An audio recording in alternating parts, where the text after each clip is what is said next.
50절부터 봉독합니다. 공회의원으로 선하고 의로운 요셉이라 하는 사람이 있으니 그들의 결의와 행사에 찬성하지 아니한 자라. 그는 유대인의 동네 아리마대 사람이요 하나님의 나라를 기다리는 자라.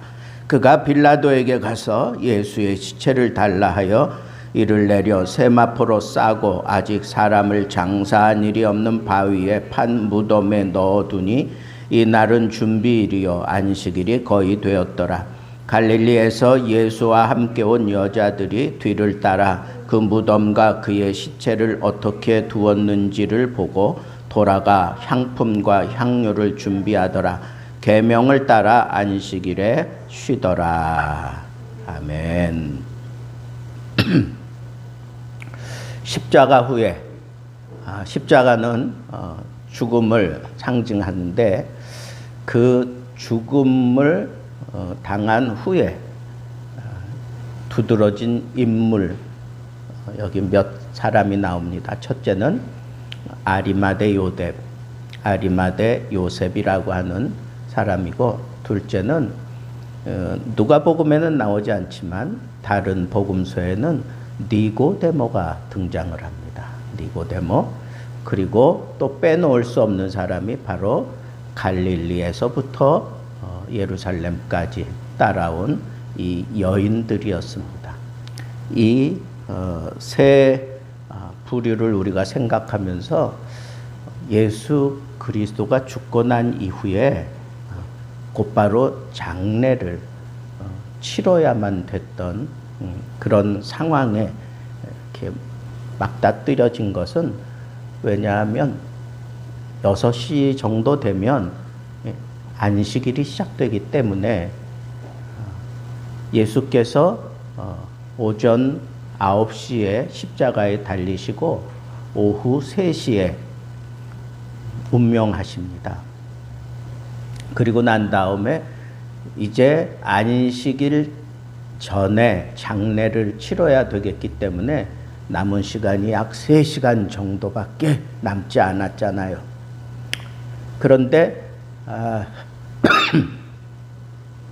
십자가 형을 당하고 난 다음에 그 시체에 대한 정권이 총독에게 있어요. 유대인의 총독인 빌라도에게 있었기 때문에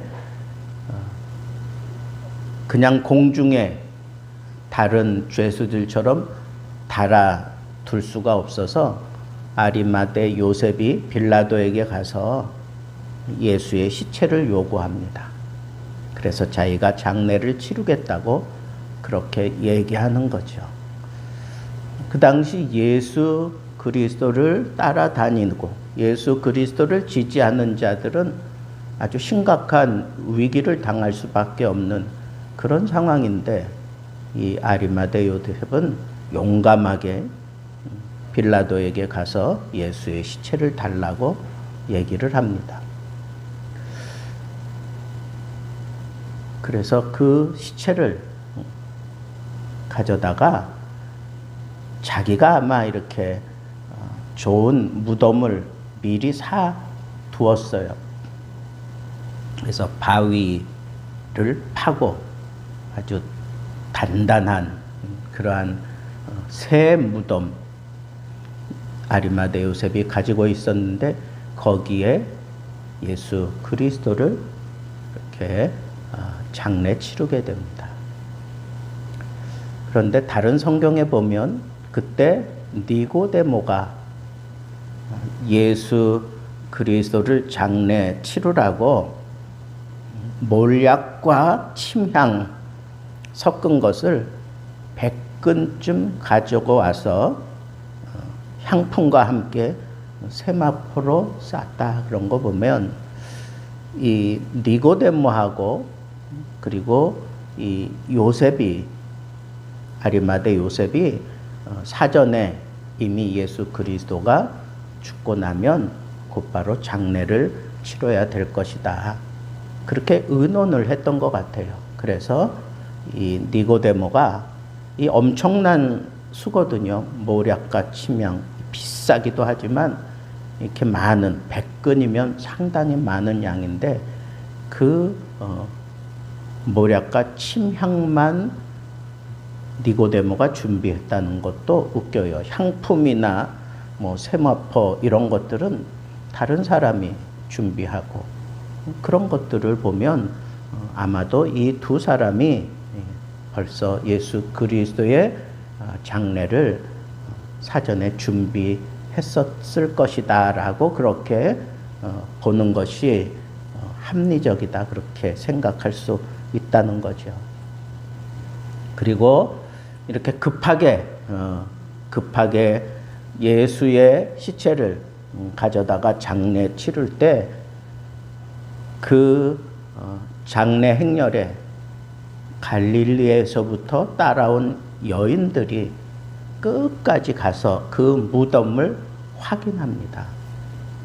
왜냐하면 이제 곧바로 시체를 내려가지고 씻어야 돼요. 씻고 향품을 바르고 그리고 제대로 옷을 입고 막 이래야 되는데 시간이 없으니까 6시만 되면 이제 안식일이 시작되는 거니까 그때는 유대인들은 아무것도 할 수 없잖아요. 그러니까 그렇게 막 촉박해서 그냥 제대로 다 갖추지 못하고 무덤에 장례 치르는 것을 보고 여인들이 돌아갑니다. 돌아가서 향품을 준비해 가지고 그리고 예수님 그 무덤에 다시 찾아오잖아요. 안식일이 지나고 난 이후에 그런 걸 보면 이 장례가 얼마나 급박하게 치루어졌는지 우리가 생각해 볼 수 있어요. 그리고 오늘 마지막 그 절에도 보면 안식일에 쉬더라 그랬어요. 안식일에 쉬더라. 그러니까 유대인들은 이렇게 철저하게 안식일을 지키고 있는 것을 우리가 보게 되고 그래서 우리 교단에서도 안식일에는 장례를 치르지 않아요. 그래서 그냥 가서 문상하고 그리고 입간 예배 드리고 뭐 그 정도까지는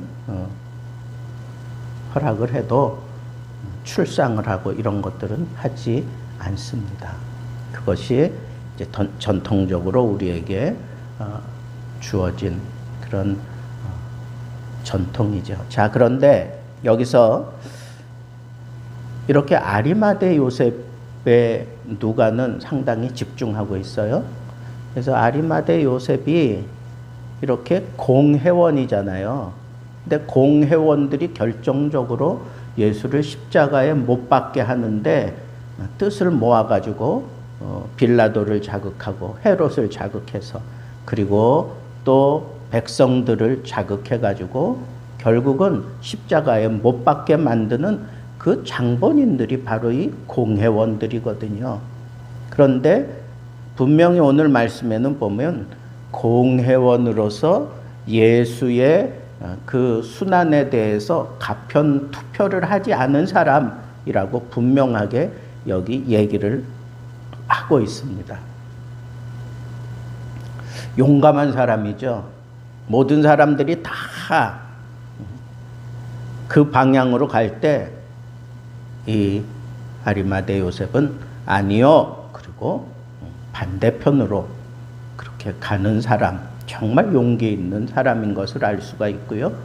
그리고 그 예수를 따르는 그런 입장이 돼버리면 모든 사람들에게 눈총을 받고 또 심각한 그런 해코지를 당할 수도 있는 그런 입장인 거 아리마대 요셉도 알고 공회원들도 알고 빌라도도 알아요. 그런데 그 빌라도에게 가서 당신이 나에게 이 시체를 주십시오. 내가 가서 장례를 치르겠습니다. 그리고 당당하게 빌라도에게 가서 예수의 시신을 요구했던 정말 용기 있는 사람인 것을 우리가 볼 수가 있습니다. 또 자기의 새 무덤, 바위를 파서 만든 새 무덤, 거기 아무 장례를 치른 적이 없는 그런 무덤을 아리마대 요셉이 제공했다고 하는 거. 그가 얼마나 공을 들여서 그것을 준비했는지, 그리고 자기보다 나이 많은 사람들이 자기 가족들 중에, 친척들 중에 죽었으면 그냥 그 무덤에 그렇게 장례 치러줬을 법도 한데 아끼고 또 준비해서 자기가 사실은 거기 들어가려고 했는데 예수님께 아낌없이 그 무덤 자리를 내어주는 그런 진짜 헌신의 모습을 여기서 볼 수가 있습니다. 그리고 니고데모와 함께 정말 아까 우리가 추론한 대로 함께 이렇게 장례를 준비하면서 니고데모도 상당히 많은 액수를 그렇게 쓰면서 준비했고, 이 아리마대 요셉도 세마포 옷이나 향품이나 이런 것들을, 장례에 필요한 모든 것들을 그가 이렇게 준비했던 정말 헌신적인 사람인 것을 우리가 생각해 볼 수가 있습니다. 근데 그 아리마대 요셉에 대해서 복음서 기자들은 동일하게 그는 예수의 제자다 그렇게 얘기를 해요. 12 제자만 우리는 기억하지만 여기 아리마대 요셉도 예수의 제자다라고 그렇게 표현을 합니다. 모든 복음서에 다 동일하게 그 표현을 하고 있어요. 예수의 제자다. 그러니까 언제 예수 그리스도 그 마음에 모시고 그 진실한 모습으로 그렇게 선하게 살아가게 됐는지는 모르지만 그는 분명한 예수 그리스도의 제자였습니다. 그리고 그가 이렇게 예수 그리스도의 제자, 드러내지는 않지만 예수 그리스도의 제자로 살면서 당당하게 모든 공회원들이 예수를 죽이자고 그렇게 가편 투표를 할 때 당당하게 그럴 수 없다고 자기 입장을 밝히고 빌라도 앞에 나가서 예수의 시체를 요구하고, 그래서 그는 공회원들에게도 인정을 받았고 또 많은 사람들에게도 인정을 받았어요. 어떻게? 그의 삶 속에서 선하고 진실하게 살아내었기 때문에 그렇습니다. 정말 선하고 진실하게 그렇게 사는 의로운 요셉이었기 때문에 이런 일들을 할 수가 있었어요. 그런데 그보다 더 그로 하여금 이렇게 용기를 내서 이렇게 헌신할 수 있게 만들었던 아주 결정적인 그 힌트가 뭐냐 하면 하나님의 나라를 기다리는 자라 그랬어요. 하나님의 나라를 기다리는 자라. 그러니까 하나님의 나라가 이미 그 아리마대 요셉 그 마음속에 자리하고 있었다는 거예요. 하나님의 나라를 기다리는 자다. 마치 누가복음 2장 3장에 나타나는 그 시므온 혹은 안나처럼 하나님의 위로를 기다리고 하나님의 나라를 기다리는 그런 모습으로 그 경건함을 지켜왔던 그 영성이 충만한 사람들과 그렇게 같은 그런 모습으로 아리마대 요셉을 이렇게 표현하고 있는 것을 보면 그가 얼마나 하나님 나라를 기대하며 살았는지, 그리고 예수 그리스도를 통해서 하나님 나라가 이루어질 것을 그가 얼마나 소망했는지 우리는 여기서 알 수가 있습니다. 사도 바울의 마지막 고백도 그렇잖아요. 이제후로는 나를 위하여 의의 면류관이 예비되었노라. 나 이제 관지와 같이 부음이 되어 내가 달려갈 길을 다 달리고 이제 나는 죽어서 면류관을 쓸 일만 남았다 하는 그 얘기는 하나님 나라가 이제 내 코앞에 와 있다라고 하는 것과 동일한 표현이다, 그런 거예요. 그러니까 우리 신앙의 용기는 궁극적으로 어디서 표출되느냐? 그건 하나님의 나라를 내가 내 믿음 가운데, 내 삶 속에 내가 누리고 사느냐 하는 그것 때문에 우리가 이렇게 용기 있게 십자가를 외면하지 않고 십자가 앞에서 혹은 십자가를 등에 업고 이렇게 용기 있게 하나님 나라를 추구하며 그렇게 예수 그리스도의 제자로 살아갈 수 있게 된다라고 하는 그런 교훈을 오늘 본문 속에서 우리가 이렇게 보게 된다는 겁니다. 여자들은 갈릴리에서부터 예루살렘 그리고 예수 그리스도의 무덤에까지 끝까지 따라가는 그런 따라가는 순종의 모습을 보여주었어요.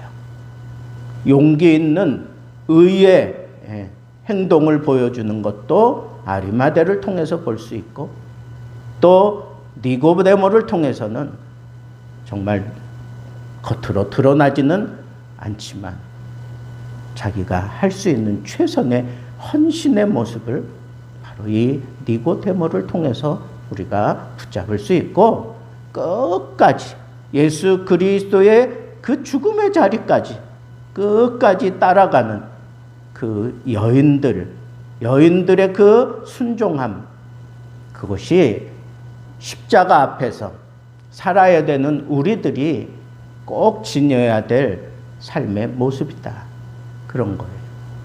하나님 나라를 가득 품고 십자가 앞에서 부끄러움 없이 의롭게 살아내야 될 것이고, 그리고 내 가장 소중한 것을 사람들에게 드러내지 않을지라도 가장 소중한 것을 드리는 헌신의 삶, 그것이 십자가 앞에서 우리들의 삶의 모습이 되어야 되고, 마지막 여인들이 우리에게 보여준 끝까지 따라가는, 그래서 그 끝이 어떻게 끝날지, 그들이 정말 부활을 사모하고 그런 마음도 아니었어요. 그러나 끝까지 예수의 무덤이 어디 있는지까지 끝까지 따라가는 그런 순종의 모습, 여인들을 통해서 우리가 캐치했습니다.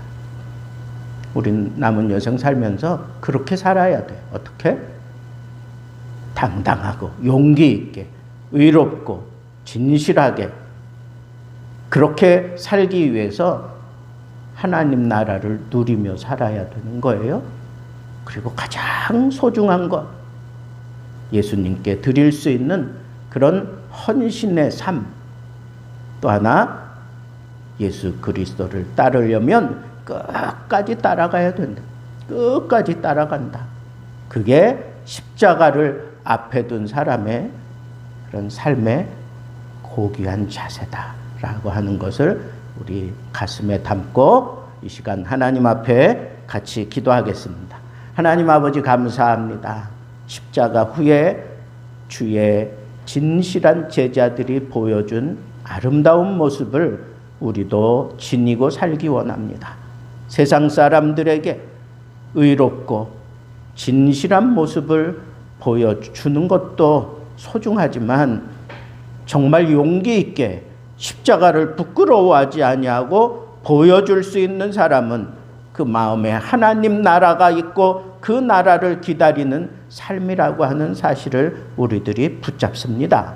그리고 니고데모처럼 소중한 것, 가장 귀한 것, 진실하게 하나님 앞에 헌신하며 드리며 살아가면서 십자가 앞에 부끄럽지 않게 살게 하시고, 갈릴리에서부터 예수를 따르던 그 여인들이 마지막 무덤의 자리에까지 가서 확인을 하고 그 믿음을 간직하고 지켰던 것처럼 우리도 주님을 따르되 끝까지 따라가는 순종의 사람들 되게 하셔서 십자가가 요구하는 그런 순종의 삶, 이 세상에 보란듯이 보여주면서 하나님께 인정받고 세상이 무시하지 못하는 하나님의 제자로, 예수 그리스도의 제자로 우리가 살아갈 수 있도록 은혜 베풀어 주옵소서. 이제는 우리 주 예수 그리스도의 은혜와 하나님의 크신 사랑하심과 성령의 교통하심이 십자가 이후에 그 십자가 앞에서 용감하게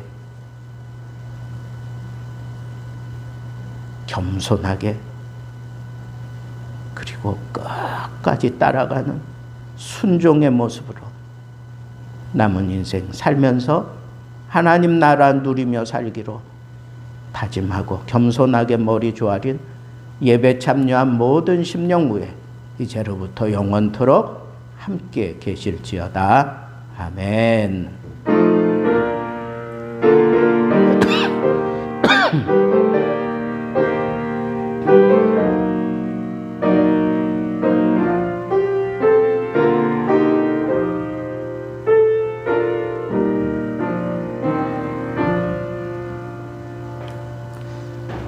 예배를 마쳤습니다.